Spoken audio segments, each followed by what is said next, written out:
DHO Srinivasarao మీడియాతో మాట్లాడుతున్నారు. ఇప్పుడు లైవ్ చూద్దాం. జరిగింది. సో దానిలో భాగంగా ఇమీడియట్గా అప్పటికప్పుడు కూడా హానరబుల్ ప్రైమ్ మినిస్టర్ గారితో మాట్లాడటం, హానరబుల్ యూనియన్ రైల్వే మినిస్టర్ గారితో మాట్లాడటం, మన రాష్ట్రానికి సంబంధించిన ముఖ్యమైన ఏదైతే 3 సమస్యలు ఉన్నాయో, ఆక్సిజన్ అనుకోండి, రెమ్డెసివిర్ ఇంజెక్షన్ అనుకోండి, కోవిడ్-19 వ్యాక్సిన్స్ అనుకోండి, ఇమీడియట్గా హానరబుల్ ప్రధానమంత్రి గారితో మాట్లాడేసి దానికి సంబంధించిన మన నిర్ణీత రిక్వైర్మెంట్స్ ఏవైతున్నాయో వాటినన్నింటినీ కూడా రిక్వెస్ట్ చేయడం జరిగింది. దానికి స్పందించి హానరబుల్ ప్రైమ్ మినిస్టర్ గారు కూడా ఇమీడియట్గా union cabinet minister Piyush Goyal గారికి వారు మళ్ళీ మన హానరబుల్ చీఫ్ మినిస్టర్ గారికి ఎక్స్ప్లెయిన్ చేసేసి వీటికి సంబంధించిన సహాయాలన్నీ కూడా చేయమని చెప్పి ఆదేశించడం జరిగింది. సో దానికి అనుగుణంగా ఆల్రెడీ ఆ రెస్పాన్స్ మనం ఈరోజు చూస్తున్నాం. ఇకపోతే హానరబుల్ చీఫ్ మినిస్టర్ గారి ఆదేశాల ప్రకారం ప్రతిరోజు కూడా డైరెక్టర్ ఆఫ్ మెడికల్ ఎడ్యుకేషన్ గారు, నేను మన కోవిడ్ సెకండ్ వేవ్ పరిస్థితుల్ని అంటే సిచ్యువేషన్ని తెలంగాణ రాష్ట్ర ప్రజలకి ఎక్స్ప్లెయిన్ చేయడం జరుగుతుంది. ప్రతిరోజు సాయంత్రం కూడా మేము మన ప్రసార మాధ్యమాల ద్వారా ప్రతిరోజు జరిగే పరీక్షలు, తర్వాత వచ్చిన కేసులు, తర్వాత హాస్పిటల్స్లో ఉన్న ఎంతమంది ఉన్నారు, ఎంత బెడ్స్ ఖాళీగా ఉన్నాయి, వీటికి సంబంధించిన స్థితిగతులన్నీ కూడా ప్రజలకి మీ మాధ్యమాల ద్వారా తెలియజేయడం జరుగుతుంది. ఈరోజు ఈరోజు మనం ఇంతకుముందు వరకు కూడా ప్రతిరోజు ఉదయం పూట బులెటిన్ ఇచ్చేవాళ్ళం, కోవిడ్-19 బులెటిన్. ఇప్పటి నుంచి కూడా ప్రతిరోజు 6 గంటల సమయంలో ఈ బులెటిన్ని రిలీజ్ చేయడం జరుగుతుంది. ఇప్పటి వరకు పరీక్షలు తీసుకుంటే ఈరోజు సాయంత్రం 5:30 గంటల వరకు కూడా ఉదయం నుంచి పరీక్షల పరిస్థితి తీసుకుంటే మనం 65,375 పరీక్షలు నిర్వహించుకోవడం జరిగింది. ఈ 65,375 పరీక్షల్లో 5,559 పాజిటివ్ కేసులు రావడం జరిగింది. సో ఇప్పటి వరకు మనం చేసిన పరీక్షల సంఖ్య మన రాష్ట్రంలో 1,34,88,498 పరీక్షలు మనం నిర్వహించుకున్నాం. టోటల్ పాజిటివ్ కేసులు వచ్చేసి 4,87,199 మనం పాజిటివ్ కేసులు నిర్ధారించుకోవడం జరిగింది. ఈరోజు మాత్రం 5,559 కేసెస్ మనకి రాష్ట్ర వ్యాప్తంగా కూడా నిర్ధారణ చేయడం జరిగింది. సో ఇకపోతే ఈరోజు రికవరీ అయిన కేసులు తీసుకుంటే మనకి 88,061 కేసులు మనం ఈరోజు హాస్పిటల్ నుంచి డిశ్చార్జ్ అవ్వడం కానివ్వండి, హోమ్ ఐసోలేషన్ నుంచి వాళ్ళని రిలీజ్ చేయడం ద్వారా కానివ్వండి, లేకపోతే మన కోవిడ్ కేర్ సెంటర్స్ ఏదైతే ఉన్నాయో దాని ద్వారా వాళ్ళందరినీ కూడా డిశ్చార్జ్ చేయడం ద్వారా కానివ్వండి, మొత్తం మీద 8,061 మందిని మనం ఈరోజు కోవిడ్ నుంచి కూడా వాళ్ళు పూర్తిగా స్వస్థత చేకూరి ఇంటికి వెళ్ళడం జరిగింది. సో ఈ విధంగా మనం చూసుకుంటే మన రికవరీ రేట్, తెలంగాణ రాష్ట్ర రికవరీ రేట్ సుమారు 85% రికవరీ రేట్ మనం నమోదు చేస్తున్నాం. వేరే రాష్ట్రాలతో పోలిస్తే, ఎస్పెషల్లీ మన పక్కనున్న సదరన్ స్టేట్స్తో పోల్చుకుంటే కూడా చాలా ఎక్కువగా హై రికవరీ రేట్ ఉండటం జరిగింది. సో మన దీనికి సంబంధించి మన యాక్టివ్ కేసులు ఈ రోజు వరకు కూడా ఇప్పటి వరకు 71,308 యాక్టివ్ కేసెస్ మనకి రిపోర్ట్ అవడం జరిగింది. అంటే ఈ 71,308 కేసెస్లో మనకి హాస్పిటల్స్లో ఉండి ఆక్సిజన్ బెడ్స్ మీద కానివ్వండి, ఐసీయూలు, వెంటిలేటర్ మీద ఉండటము, తద్వారా మిగిలిన వాళ్ళు ఎవరైతే ఉన్నారో హోమ్ క్వారంటైన్, తర్వాత కోవిడ్ కేర్ సెంటర్స్లో ఉండేసి వాళ్ళు ట్రీట్మెంట్ తీసుకోవటం జరుగుతుంది.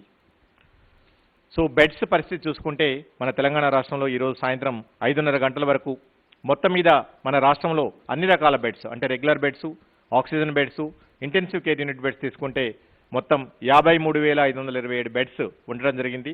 దాంట్లో 28,170 బెడ్స్ ఆక్యుపై చేసుకోవడం జరిగింది. ఇంకా కూడా 25,355 బెడ్స్ ఖాళీగా ఉండడం జరిగింది.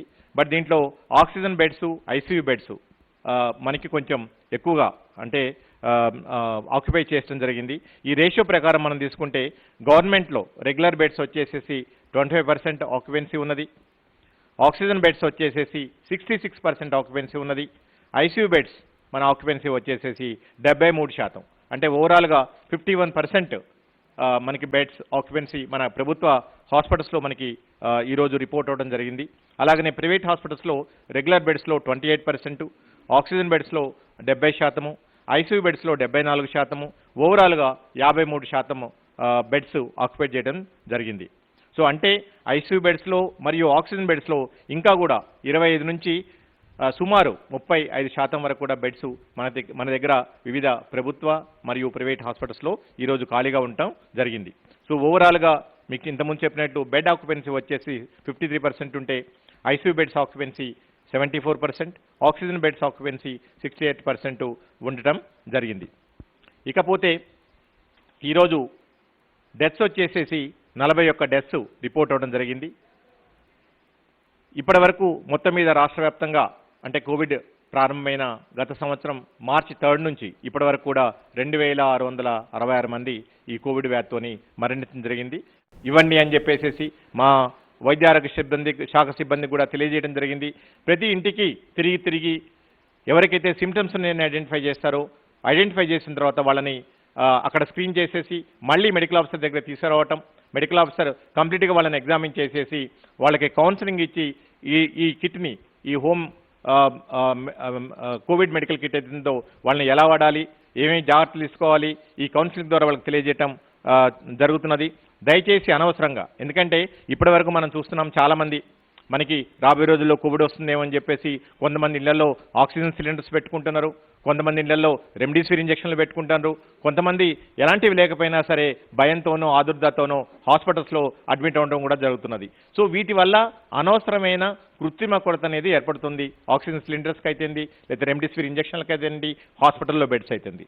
ఇప్పుడు కూడా తెలంగాణ రాష్ట్ర ప్రభుత్వం వైద్య ఆరోగ్య శాఖ ఏదైతే ప్రజలకు ఉపయోగపడే ఇంతటి బృహత్తర కార్యక్రమాన్ని చేపట్టిందో దీన్ని అనవసరంగా ఈ కిట్స్ని మీరు ఉంచుకోవడం ద్వారా నిజంగా అవసరమైన వాళ్ళకి అందించలేకపోయే పరిస్థితి వస్తుంది. దయచేసి అలా చేయకండి. తప్పకుండా మీ ఎవరికైతే సిమ్టమ్స్ డెవలప్ అవుతాయో వాళ్ళందరికీ కూడా మా ఆరోగ్య కేంద్రాల ద్వారా, మా ఏఎన్ఎం అండ్ మా ఆశా కార్యకర్తల ద్వారా మీ అందరికీ కూడా ఇంటింటికి సకాలంలో అందించడం, అట్లనే కిట్ అందించిన తర్వాత నెక్స్ట్ 2 వీక్స్ వరకు కూడా ఆల్మోస్ట్ 10 నుంచి 14 రోజుల వరకు కూడా మీ ఆరోగ్య పరిస్థితులన్నీ కూడా మా వాళ్ళు రెగ్యులర్గా మీ స్క్రీనింగ్ రెగ్యులర్గా మీ ఇన్ఫర్మేషన్ అంతా సేకరించేసి అవసరమైన వాళ్ళకి తప్పకుండా మళ్ళీ డాక్టర్ దగ్గర తీసుకోవటం, మరీ సీరియస్ ఫీవర్ ఏమైనా ఉంటే వాళ్ళని హాస్పిటల్లో అడ్మిట్ చేయడానికి మన 108 అంబులెన్స్ ఇవన్నీ కూడా సిద్ధం చేసుకోవడం జరిగింది.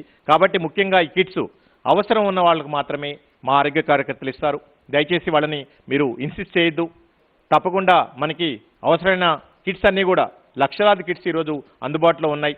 అలా అని చెప్పేసి మీరు దయచేసి ఇళ్లలో పెట్టుకొని మళ్ళీ దానికి కూడా ఒక కృత్రిమ కొరత సృష్టించొద్దని చెప్పేసి ప్రజలకి విజ్ఞప్తి చేస్తున్నాం. అండ్ ఎవరైతే వీళ్ళు తీసుకుంటారో కిట్స్ తీసుకున్న వాళ్ళందరూ కూడా, సిమ్టమ్స్ ఉన్న వాళ్ళందరూ కూడా ఎవరైతే హోమ్ ఐసోలేషన్లో ఉన్నారో దయచేసి వాళ్ళు 2 వారాల వరకు హోమ్ ఐసోలేషన్లోనే ఉండండి. మీ కుటుంబ సభ్యులకు దూరంగా ఉండండి. ఒక సపరేట్ రూమ్లో ఉండండి. ఏదైతే కోవిడ్-19 నిబంధనలు ఉన్నాయో అవి దయచేసి పాటించండి. మేము మందులు వేసుకుంటున్నాం, ఇక మాకు ఏమీ కాదు, మేము బయట తిరగవచ్చు అని చెప్పేసి దయచేసి అలాంటి ప్రయోగాలు మీరు చేయొద్దని చెప్పేసి మీ అందరికీ విజ్ఞప్తి చేస్తున్నాం. ఎందుకంటే ఒకసారి సింటమ్స్ డెవలప్ అయిన తర్వాత మీరు మందులు వాడుతున్నప్పుడు మీకు కంప్లీట్గా పూర్తి రెస్ట్ కావాలి. అంటే నార్మల్గా ఎనీ వైరస్కి మన బాడీలో ప్రవేశించిన తర్వాత రెస్ట్ అంటే విశ్రాంతి అనేది చాలా ముఖ్యమైనది. బలవర్ధకమైన ఆహారం తినటం అనేది చాలా ముఖ్యమైనది.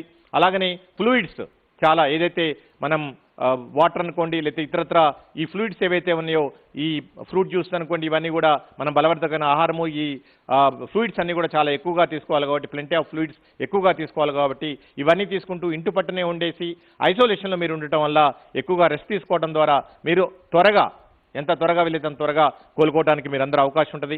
కాబట్టి దయచేసి మీరు ట్రీట్మెంట్ తీసుకుంటున్నాం, ఇక బయట తిరగొచ్చు అని చెప్పేసి భావన నుంచి బయటికి రండి. ఎందుకంటే మా ఆరోగ్య కార్యకర్తలు ప్రతిరోజు మీ ఇంటింటికి వస్తుంటారు, మీ హెల్త్ మానిటర్ చేస్తుంటారు.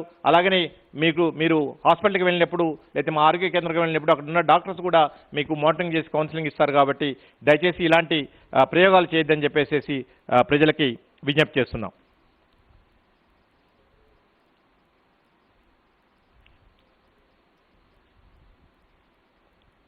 ఇకపోతే ఈ వ్యాక్సినేషన్కి సంబంధించి ఆల్రెడీ నిన్నటి వరకు ఏదైతే వ్యాక్సినేషన్ ప్రోగ్రామ్ ఉందో దానికి సంబంధించిన ఇన్ఫర్మేషన్ అంతా కూడా ఇవ్వడం జరిగింది. ముఖ్యంగా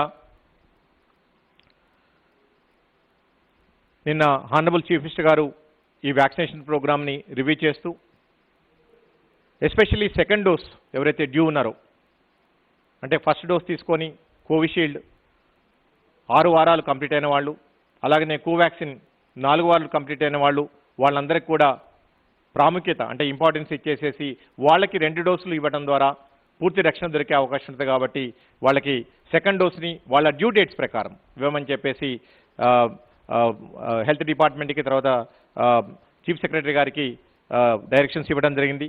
దాని ప్రకారము మీకు మళ్ళీ మేము పూర్తి ఇన్ఫర్మేషన్ ఇస్తాం ఈ సెకండ్ డోస్ని మనం ఎలా స్టార్ట్ చేస్తామని చెప్పేసి. సో ఇప్పటి వరకు కూడా మనం రాష్ట్ర వ్యాప్తంగా తీసుకుంటే సెకండ్ డోస్ ఈ 31 మే వరకు డ్యూ ఉన్న వాళ్ళు మన రాష్ట్రంలో 19,92,257 మంది ఉన్నారు. అంటే మొత్తం మీద సెకండ్ డోస్ ఈరోజు అంటే ఫస్ట్ నుంచి ఈ 31 వరకు మనం కంప్లీట్ చేసుకోవాల్సిన వాళ్ళు కోవాక్సిన్ అయితే 3,30,714 మంది, కోవిషీల్డ్ అయితే 16,61,543 మందికి మనం సెకండ్ డోస్ ఇచ్చుకోవాలి. అలాగనే 15 డేస్ తీసుకుంటే మనం సుమారు అంటే ఈ 15th మే వరకు తీసుకుంటే 4,99,432 మంది సెకండ్ డోస్కి బోత్ కోవాక్సిన్ అండ్ కోవిషీల్డ్ అంటే కోవిషీల్డ్ 6 వారాలు కంప్లీట్ అయిన వాళ్ళు, కోవాక్సిన్ 4 వారాలు కంప్లీట్ అయిన వాళ్ళు వీళ్ళందరూ డ్యూ ఉన్నారు. వీళ్ళందరికీ కూడా ఈ 15 రోజుల్లో సుమారు 5 లక్షల మందికి మనం సెకండ్ డోస్ వ్యాక్సిన్ వేసుకోవాల్సిన అవసరం ఉన్నది. దాని ప్రకారం చీఫ్ సెక్రటరీ గారు మార్నింగ్ నుంచి కూడా హెల్త్ సెక్రటరీ గారు దీన్ని రివ్యూ చేస్తున్నారు. సో ఈ సెకండ్ డోస్ని ఎలా అందించాలి, దానికి సంబంధించిన కోవిన్ పోర్టల్లో ఎలా అనుసంధానం చేసుకోవాలి, దీనికి సంబంధించిన ఇన్ఫర్మేషన్ మ్యాక్సిమం ఈ రోజు రాత్రి వరకు కూడా అందించడం జరుగుతున్నది. బట్ డెఫినెట్గా రేపటి నుంచి ఏదైతే వ్యాక్సినేషన్ ప్రోగ్రామ్ స్టార్ట్ అవుతుందో ఈ సెకండ్ డోస్ తీసుకునే వాళ్ళకి ప్రాముఖ్యత ఇవ్వడం జరుగుతుంది. ఫస్ట్ ప్రయారిటీ ఎవరైతే డ్యూ డేట్ కంప్లీట్ అయ్యి ఉన్నారో, ఎందుకంటే రాష్ట్ర వ్యాప్తంగా మాకు చాలా ఫోన్ కాల్స్ వస్తున్నాయి. మా కాల్ సెంటర్స్ కూడా మేము సెకండ్ డోస్ మరి ఆల్రెడీ కంప్లీట్ అయిపోయింది, ఎందుకంటే ఇప్పుడున్న కోవిన్ పోర్టల్లో మనకి ఎక్స్క్లూజివ్గా సెకండ్ డోస్ ఎవరైతే డ్యూ ఉన్నారో దాని ప్రకారం వాళ్ళు రిజర్వ్ చేసుకోవడానికి అవకాశం లేకుండా పోయింది ఈ పోర్టల్లో. ఆల్రెడీ మన తెలంగాణ రాష్ట్ర ప్రభుత్వం గవర్నమెంట్ ఆఫ్ ఇండియా కూడా రిక్వెస్ట్ చేయడం జరిగింది. ఎందుకంటే సెకండ్ డోస్ డ్యూ ఉన్న వాళ్ళకి ప్రాముఖ్యతనిచ్చుకొని వాళ్ళు వాళ్ళ స్లాట్ కానివ్వండి, వాళ్ళ వ్యాక్సిన్ సెంటర్స్ కానీ రిజర్వ్ చేసుకోవడం ద్వారా వాళ్ళు వ్యాక్సిన్ పొందితే బాగుంటుంది. ఇలాంటి మార్పులు మీరు ఈ కోవిన్ సాఫ్ట్వేర్లో చేయమని చెప్పేసి వాళ్ళని రిక్వెస్ట్ చేయడం జరిగింది. దానికి సంబంధించి వాళ్ళు కూడా ఈ మార్పులను మేము త్వరలో తీసుకొస్తున్నామని చెప్పారు.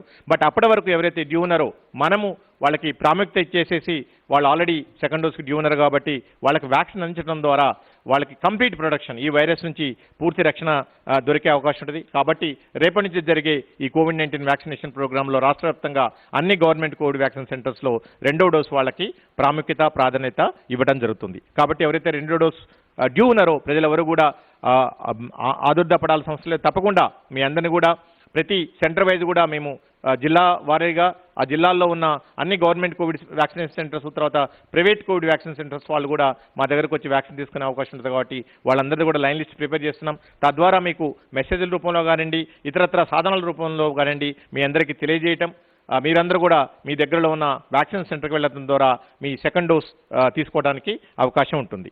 ఇకపోతే వ్యాక్సిన్ నిల్వలకు సంబంధించి మన తెలంగాణ రాష్ట్రంలో ఈరోజు తీసుకుంటే ఈరోజు ఉదయానికి ఓపెనింగ్ బ్యాలెన్స్ వచ్చేసి మనకి టోటల్ వ్యాక్సిన్ 3,74,900 ఉన్నది మొత్తం మీద. సో నేను ఇంతకుముందు చెప్పినట్లు కేవలం 15 రోజులకే కేవలం సెకండ్ డోస్ వాళ్ళకే సుమారు 5 లక్షల డోసులు కావాలి. బట్ ఇప్పుడు మన చేతిలో ఉన్న వ్యాక్సిన్ నిల్వలు వచ్చేసేసి 2 కోవిషీల్డ్ కోవాక్సిన్ కలిపి కేవలం 3,75,000 మాత్రమే ఉన్నాయి. అంటే సుమారు ఆల్మోస్ట్ 1,20,000 డోసులు ఈ ఫిబ్రవరి వరకు తక్కువగా ఉండటం జరిగింది.